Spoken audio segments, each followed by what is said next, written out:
Hey there, guys. I'm Tag, guitar player in The Treatment. You're listening to Rock at Night. Enjoy. Yeah,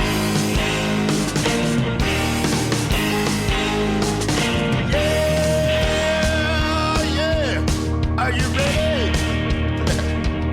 Hey, tonight I'm gonna take you on a little trip. We're going down south by the mighty Mississippi. I'm gonna take you to a place where lights never dim. Bring your mother, your brother, and your best friend. I'm gonna show you where they dance out in the street. They'll tell you all about your body heat. Not gonna talk about it, just gonna do it. Get on down if you feel up good. Now, get on down. I'm Charisse with Rock at Night, and we cover music entertainment in the USA, UK, Australia, Netherlands, Germany, Canada, you name it, whatever. And I listened to your recent album. I guess it's your third album, correct? Your Heard up now? Generation Me, and I felt how do I say it? I haven't felt this good since in the 1980s when I first listened to Sammy Hagar and I first listened to Loverboy. It really brought me back into that feel-good, fun music. You guys are so young. How are you? How are you into all this? Let's talk, Tag. Yeah. I mean, God, where do you want to start? Well, how did you get interested in this classic rock or kind of 80s rock sound? When did this all begin? The band started, God, it's coming up like 6-7 years ago now with Dan and Laurie. So Laurie is Dan's dad, and he had been in touring bands back in the 70s and 80s. And so he kind of obviously grew up with all that, going on around him, which must have like sort of triggered Dan off when Dan was a kid. So Dan started playing guitar anyway in his dad's footsteps, and then picked up the drums later on. And then next thing you know, they wanted to put a band together, and they put out auditions and bits and bobs online and in local like music academies. And then they found Rick, who's our bass player, the classic Mohawk, if you like all your mod stuff. And then he went to school with me. So then we must have been about, I think Dan was 14 or 15 at the time. And me and Rick were just 16, just sort of coming out of school. Like, I remember like last day of school, I was like, goodbye, my parents. Thank you very much for having me, but I'm off to go and live life of rock and roll. So next thing you know, we all move into Dan and Laurie's house. And that is where The Treatment was formed. And of course, being around someone who kind of grew up with all that going on around him, like Laurie's always been a guitar player, kind of, I guess that is where we all learned our style and way of playing. And of course, as we've sort of evolved, like we've, toured with all these classic bands, like who are now sort of, in the big giant part of their career, like the Kiss and the Crües and stuff. I think we count ourselves lucky that we've ever been able to tour with them. And that kind of gave us like, a lot of learning and what it's really about. And then obviously along the way we've done like 2 albums, like here we are just waiting for our third one to come out. So we've kind of learned a lot along the way, and that's, I don't know, it's just the lifestyle and everything about it that we love. Like there's nothing better than when you get in that van. I'm gonna say van, not a tour bus, because we're almost at the tour bus, not yet. When you're all just there's the guys in the van, and there's just nothing better than just being a dirty rock and roll band that's out on the road. You don't know where you're going to stay, you don't know who you're going to meet, you don't know what's going to happen. But that's I think the magic of rock and roll and why we love it. So you like the whole fraternity of the whole thing, the male bonding and being grungy, probably not bathing and eating fast food, and it's spontaneous, isn't it?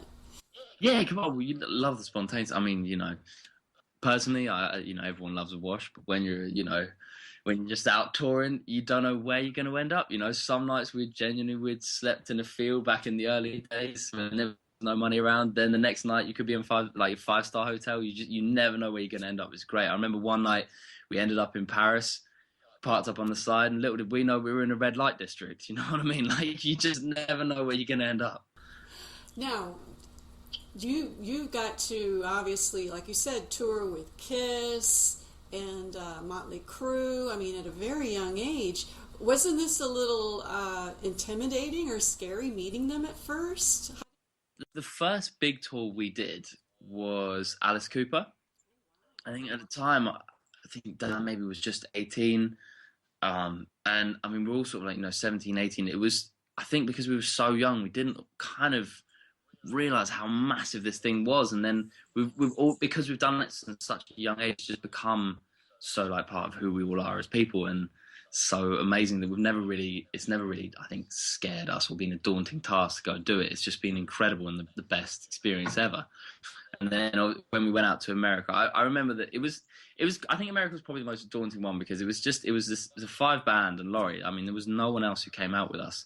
You know what I mean? We're going across a stadium tour. It was just the most wild adventure ever. But all the crew and everyone, the whole camp there was amazing towards us. And I think the fact we were young British guys really sort of helped.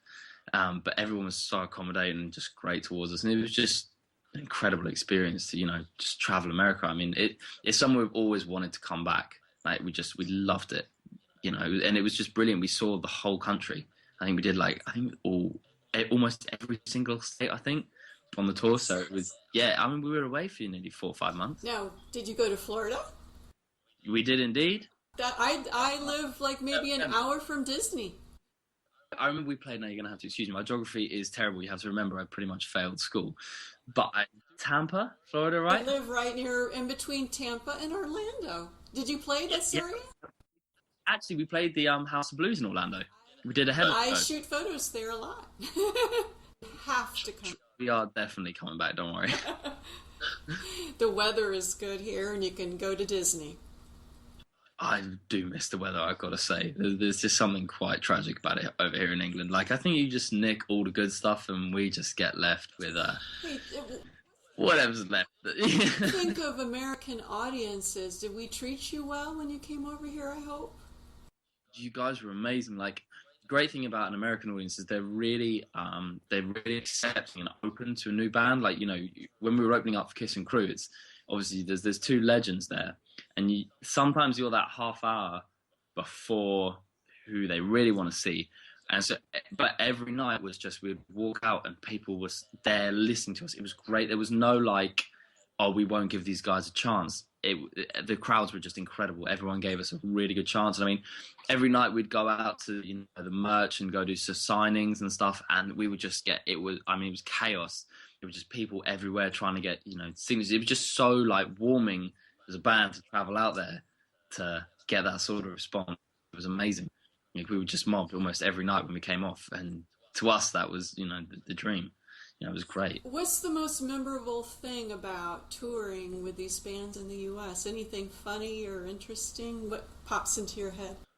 My number one was seeing chocolate covered bacon. Was probably the weirdest thing I've ever seen. I mean, you guys, that it's disgusting. That is special, all right. But no, I think the best thing was it was just hanging out with these guys. I mean, I remember you'd walk past the bus and Mick Mars would be sitting there and he'd, be in the window, be like, yeah, boys, you know what I mean? And then go past Vince Neil's bus and there's about 20 almost naked women on there, you know what I mean? And then, Nicky Sixx coming up to us like every night. He was really great, really. And he got us on a radio show and everything. It was just brilliant. I completely loved the band. And then I remember one night we were sitting eating dinner and Gene Simmons came over in all the gear. And I mean, he's, good. I mean, he made me look like a midget. He towered over us in this stuff and ate down, sat and ate. And it was great. It was just brilliant. And then we had one night where we partied with it was actually our singer's 21st, and we had a huge party with Crew, which was great. And I remember they had these strippers came in, and, Tommy Lee was just pouring like champagne and vodka over it. It was great, you know what I mean? It was just kind of see them let that side down and just kind of get to know us, which was I think a really nice thing of them to do, because I'm sure a lot of bands keep themselves, but they really opened up and it was good fun. Well, I'm sure you would be the envy of every young guy with the strippers. That's what people kind of picture in their head, the whole sex, drugs, and rock and roll. But I've seen interviews of you all on YouTube, and you seem pretty down to earth, focused, humble guys. You know, you have to be to make it. Yeah, I'm not, I think there's an area of, nobody wants to meet someone who's arrogant and just can't be bothered to make conversation and just can't be bothered with anything. What's the point in being someone like that? Of course, there are your times where you party. That's growing up. And I'm going to say we'll hold our hands up. We are a band that at the end of a tour, we'll be worse than everyone, straight up. But, when we're there to play, we're there to play, and we're there to put on a great rock and roll show. You know what I mean? It's absolutely like decent structure in our band and not, go off the rails. As you see so many bands that do, well, especially. You have to have been focused because you started at a really early age. And you guys have been together for a long time and stuck it out, which means you guys are totally committed and dedicated. And you deserve to have fun and cut up and do all that stuff. I mean, that's part of being young. That's part of being a roll band. More power to you for doing that. Let's talk about the title of your new album that's coming out, Generation Me. How did that come about, the title? And I love the little cartoon graphic that you have for it too. I think, we wanted to do something with a bit of controversy, like kind of put a few ideas out there. But the main idea behind Generation Me was that we feel at the moment we live in a sort of generation that it's very much all about, being on the phone and you're all in your own world, and there's no sort of like a gathering of kids and everyone like looking out for each other, and it's become a very like selfish inward generation. The reason we called the album Generation Me, so it's more about sort of an opinion and a voice of the band saying that I think we need it to change.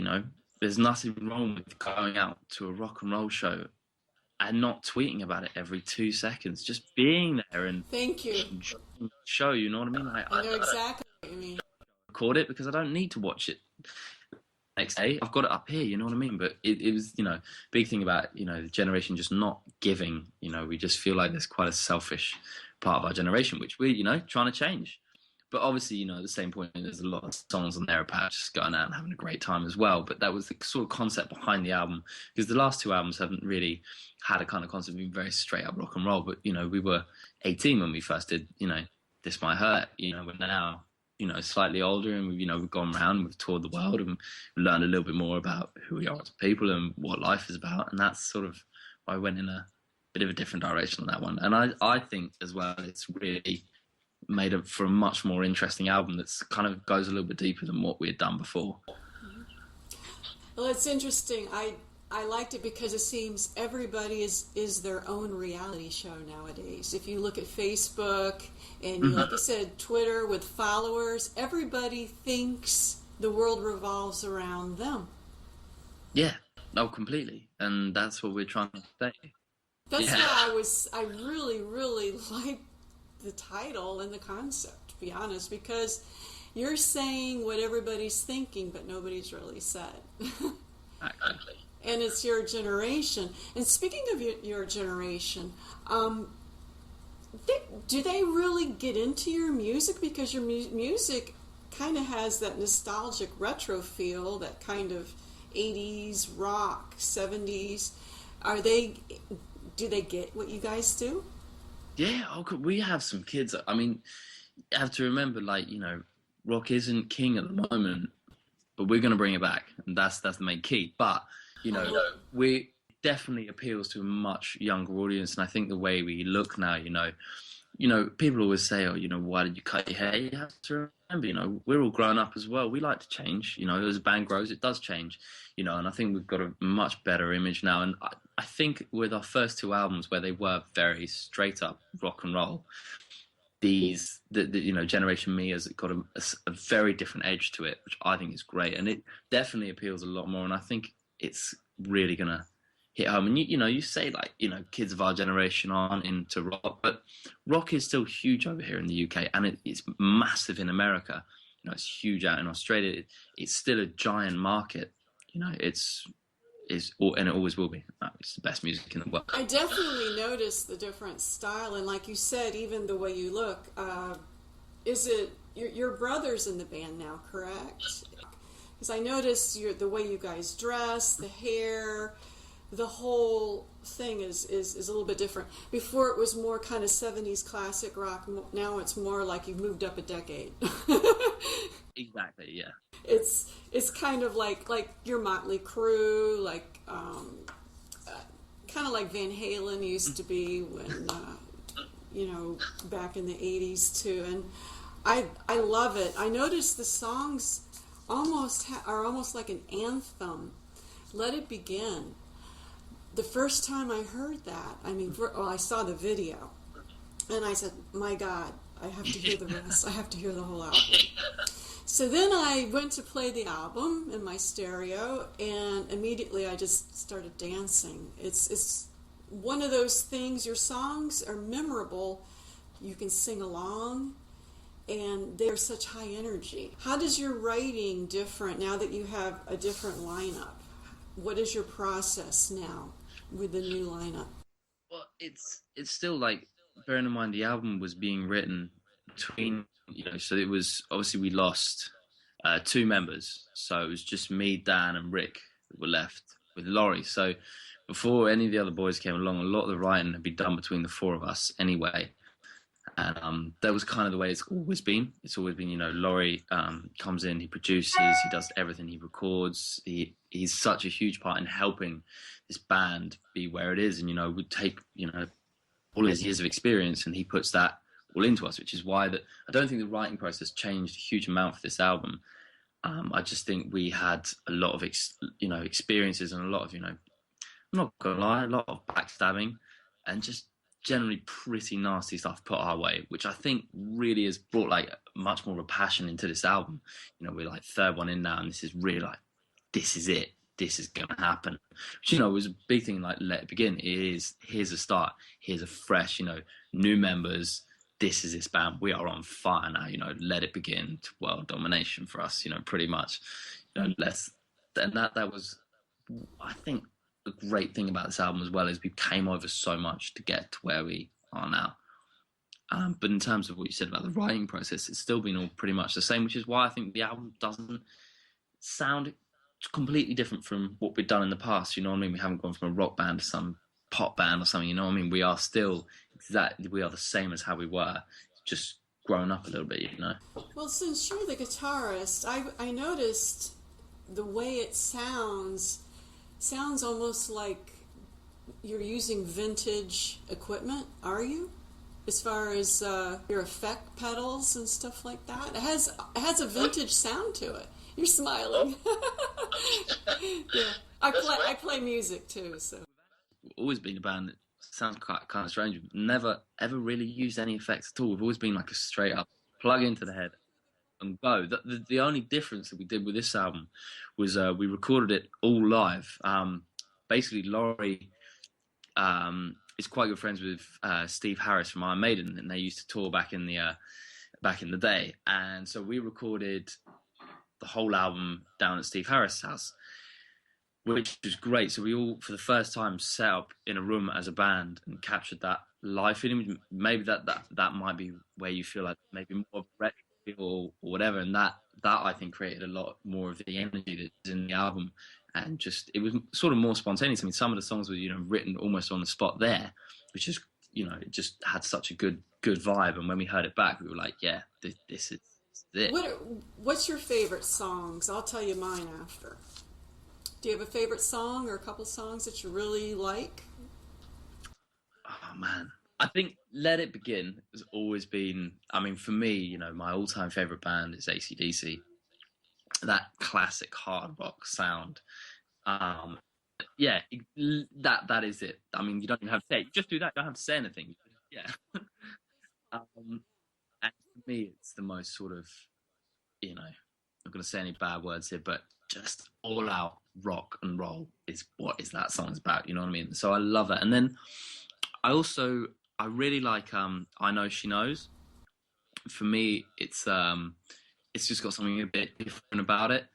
I think it's a very catchy song. It's got a really good hook. It's got a great sort of, it starts off really down with the guitars and vocals, builds up this huge chorus. It's got a massive sort of break, like Who-esque breakdown in the middle, quite a cool midsection, and it just goes so many places that I wouldn't expect the song to do. Do you know what I mean? And so I really enjoy There's it. some psychology behind that song too. There's a little bit of brainstorming. Some paranoid girl kind of watching your every move, and so that's interesting that you said that one. You know what I think? My personal one I think would be a good single. "We Are Beautiful." Again, yeah, the drop D songs. I say drop D. Sorry, I'm talking to a guitarist here. So the kind of heavier songs in the album were tuned down a little bit. It was something we'd never done before.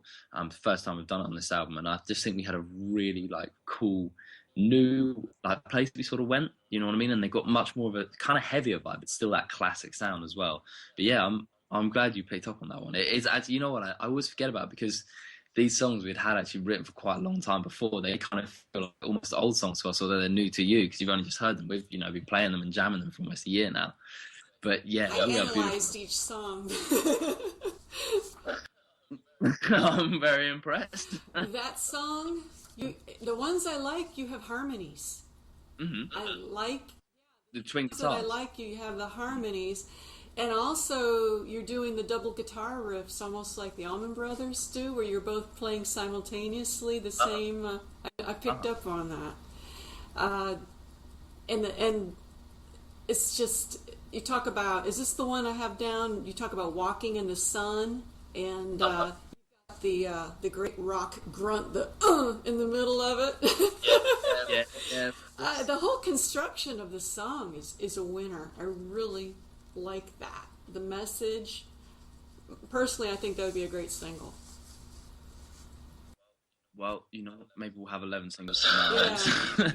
No, but it's great. I mean, like I said, I don't know which ones yet are going to be. The only single we've released is "Let It Begin," and there will be plenty more on the way. But I shall. Another one I really like, "Better Think Again." I'm quite amazed you picked up on that one. It's definitely much more of a groove. That song is great. It's kind of Robert Plantish. Yeah, definitely. It's Zeppelin-esque. I wrote that.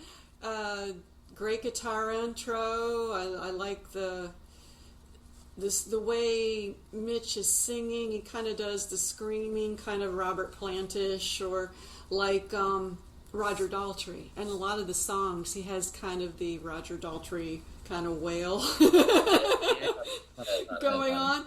But the Better Think Again had more of a 70s classic rock feel. And I noticed you do a lot of changes in keys too. When you start your phrasing and then you go to the chorus, you're actually changing keys. Use a lot of minor chords, I guess blues chords, B flats, E flats, maybe.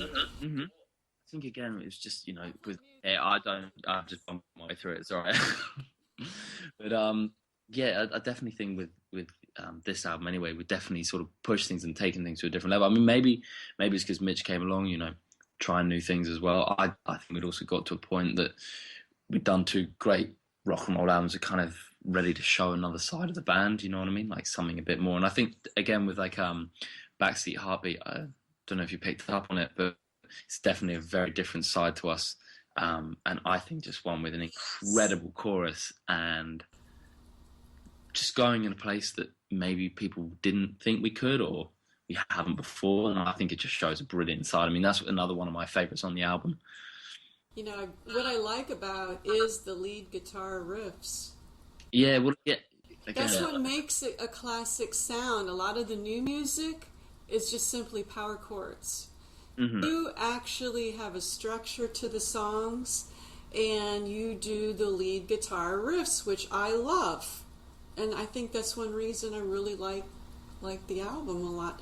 That song, a lot of kind of 80s harmonies. I have a lot of the no and go I do that. A lot of rim shots and toms with the drumming. I drum too. So great sing along. I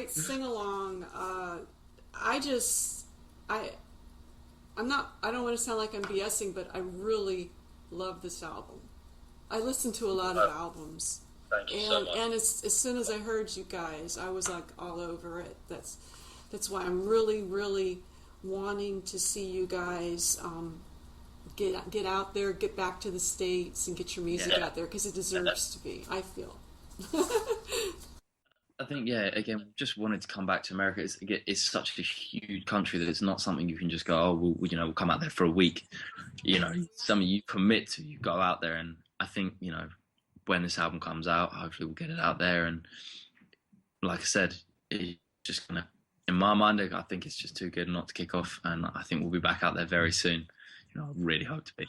Another thing I really like about the band is your stage presence. When you're really entertaining, you guys jump around, you just have so much energy. Who are you emulating? I mean, at least when you first started out doing this, is there any particular performers that you really looked up to and you felt like you were kind of wanting to be in their shoes? Well, I mean, for me, AC/DC is just the one. Like, their entertainment, that is a rock and roll show, and I quite like the way they're a very stripped down band. There's no theatrics. I mean, they got the cannons and the giant Rosie. But back in back in the day, it was just Angus up there just rocking out, and that I think for me, and I know Dan as well is a huge lover, and Laurie's a huge lover of AC/DC. That's been big. Like, they're my sort of idols, and what I love about music. I like going to a show and being entertained. I don't want to watch people stand there and play music, because you could do that in your bedroom. You could do that, watch it on TV. It's not being in a rock and roll show. You want to see things going wrong. You want to see a guy out of control up there. That's what is great about it. I think he would be, I don't know, it's just something, you want a rock show to be crazy. You don't want it to be perfect, polished. It's not what it's about. You can't expect 5 grubby guys to get out of a van and suddenly put on a polished, perfect rock and roll show. We're all part, you know what I mean? Like, that things go wrong, things go out of control, things go crazy, people jump on stage, people spill beer all over your amps. I don't know, you know what I mean? All these things go, that is part of a show, and it's, that's part of the magic of, I think, what this music is about. When you're not on stage, do you have a different personality? Does something just click when you get out there on stage, and in real life you're pretty sedate? Or how do you compare your stage persona versus your real life persona? I don't feel like I have a persona when I go on stage as such. I just know that, I just let it all out and go crazy. I think a lot of people say, oh, you look a very intimidating person when you're on stage. I don't think I'm an intimidating person at all. But, when we all go out there's a lot of, we put energy and anger into our music. I think it comes across as we're a very angry sort of band, you know what I mean? But that is just us having a great time. I don't come off stage and I'm like, don't talk to me. You know what I mean? Like, yeah. There isn't that sort of character change. Like, we're all exactly who you see. We're these 5 bunch of guys who get up there and just rock out, and we come back down. Difference is, when we go up there, we're not having a cup of tea up there. We are literally putting every bit of our fucking soul and life into it. And it's, that is where you get that anger and aggression. And that's what I love about the music, because you see the passion in everyone. And that's what all bands should be, you know what I mean? You don't want to watch a band. I totally agree. I do photography, so I want to have something to take. I want to take pictures of someone leaping and jumping and growling and spitting and, well, maybe not spitting, but you know what I mean. Yeah. I think people want to be entertained. Now, you're going to be touring soon with an all-female band, the Amorettes, I saw. We are indeed. That's fun. Have you ever actually, just for fun, played, like, jammed with them? Not yet. We've never actually seen them just yet, but we've heard loads of great stuff about them. So it's going to be a really exciting tour, and I can't complain with taking an all-female band out on the road. I mean, I can think of worse things to be going on. You know what I'm saying? But no, it's going to be a really, really great tour. I think it'll be really good for them as well. So I just think it's going to be just fun all round, and they seem like a really great bunch of people. So we're going to see. I can't say great bunch of guys right now. You know what I mean? You guys are living the life. I mean, you're the envy of everybody, I'm sure. Yeah, speaking of that, What's your family think of you doing this for a living? Are they supportive? Absolutely. Yeah, we've all had like really. Well, I say all actually. Some people have had not such supportive families in the past, but my family. Well, I mean, especially now my brother's in it. Um, I think bear in mind, if you end up having names like Tagore and Teo, you got to have some pretty nuts parents. So my parents have always been quite very much supported it since I left, and regardless if they did or didn't, I'm gonna do it anyway because it's what I love doing. But they've always just been, go out and do what you want to do. And then obviously Dan's got his dad who has lived the whole lifestyle from start to finish. So he totally, I mean, I think if Dan turned around and said, "Oh, hey, Dad, I want a day job," I think you'd tell him to get out of the house. You know what I mean? There is a rock and roll family. It's absolutely what they live and breathe, and it's great. I don't think there's anyone who wouldn't want us doing this. It's just who we are. Like I said, you're living the dream. 2016, anything else interesting coming up? You've got obviously the tour. Are you guys writing new music? We've always, we've never been a band that sits down and just says, right, for this month we're going to write. It's just a very natural process. It happens all the time. There's always new bits and bobs going on. So, I mean, I can't say right now, we're more psyched to be getting this album out, but there's always ideas that are floating around. Which are great. So yeah, there will be plenty of new stuff coming, don't worry. But right now, Generation B is what we're focusing on, and we want to, just make the most of that. So yeah, and then we go out. So the album comes out in March. Then we are pretty much straight. Oh no, beginning of April we're off to Milan to go to Italy. We're doing Frontiers Festival out there, which should be great. Get to play with a load of cool bands. Then we pretty much come straight back from Italy to do our UK tour, and that takes us right the whole way through UK, right up until the middle of May. And then we finish up in London, and the next day we actually end up in Denmark, and we're going out to play Nordic Noise out there. So it's pretty intense. And then after that, we've got a lot more things coming in at the moment, but unfortunately nothing's confirmed, so I can't say any more. But it's going to be a really, really busy, hopefully 10 years of it, I'm hoping. But no, it's going to be a really, really busy time for us. So it's just literally this last month now, waiting for the album to come out. Speaking of Italy, you're on a new label, Frontiers. Frontiers have been nothing but incredible for us. They've not stopped us from writing the music we want to do, not giving us direction. They've been completely behind whatever the band wanted to do, which has been amazing. They've just supported us from start to finish. I mean, for a record label to put on, their own gig with all their own bands, it's just brilliant. We're getting to go out to Italy and meet the guys, and they're just incredible at the label. They've supported us the whole way, and in a time when a lot of people turned their backs on us, they were actually someone who said, no, here, we'll give you guys a chance, which I just think is brilliant. It is brilliant. I mean, they deal with a lot of heavy hitters. Exactly. Yeah. And so they obviously see the potential that I see, that you guys definitely have what I call it. Definitely. Back to I'm going to flip-flop back. Since you're a guitar player, when was the first time you picked up a guitar? Kind of quite an interesting story. Basically, my brother actually started having guitar lessons before me. Well, actually, no, I say he got a guitar. We had an old friend of ours who used to look after us, and he had some battered, I think it was a Strat, I think it was some copy of it. It was called Satellite, and he ended up selling it to Teo, my little brother, for a tenner. So this guitar sat around for a little while, and he was kind of picking it up and doing the odd bits you do. And he was like, Dad, I want some guitar lessons. And then so he asked me, and he was like, Dad, do you want them as well? And at the time, I was like, nah, this is what everyone does. I don't want guitar lessons. I want something else.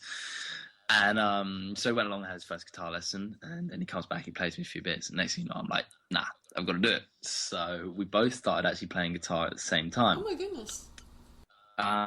Yeah, and that was when I must have been... Are you guys competitive at all, or do you help each other? How... A great relationship, we're not I don't think we've got an aggressive brotherly relationship. We're very much like, who can do it better? Right, okay, great. Let's work on it and get it. We've been very it's just been really good to work with. It's the first time I've played with someone who really clicked as well. It's been a great sort of team. And I think that's what's brought like a lot more magic to the band, is having that sort of extra connection that I didn't really feel that I had with anyone else who'd been guitarist previously, tragically. Is there anything that you would want the public to know about your band, or any kind of message that you would like to have people know before we depart? Listen, I mean, if you want to have a good time, that is what the treatment is about. It's a good time rock and roll band. We can't stress anymore. Come and see us, come to the show, check us out, share our music. It's genuine, it's fun. It's just, that is what we're about. It is a huge good time feeling. And if you want to go to a concert and be depressed, that's great. That ain't the treatment. So if you want to have a good time, come down, have a drink, do whatever you do, have a dance, I don't know, have a mosh. that is what we're about. And just, I think, give new music a chance. I don't think there's enough open-mindedness out there, and there's a lot of incredible bands on the way up, and give new music a chance, support it. And that's what I can really say. And just thank you for listening and checking us out. If you do, we all appreciate it. You're listening to Rock at Night. Thanks for the intro melody. It's called Get On Down by Billy Bass Alford. Thanks.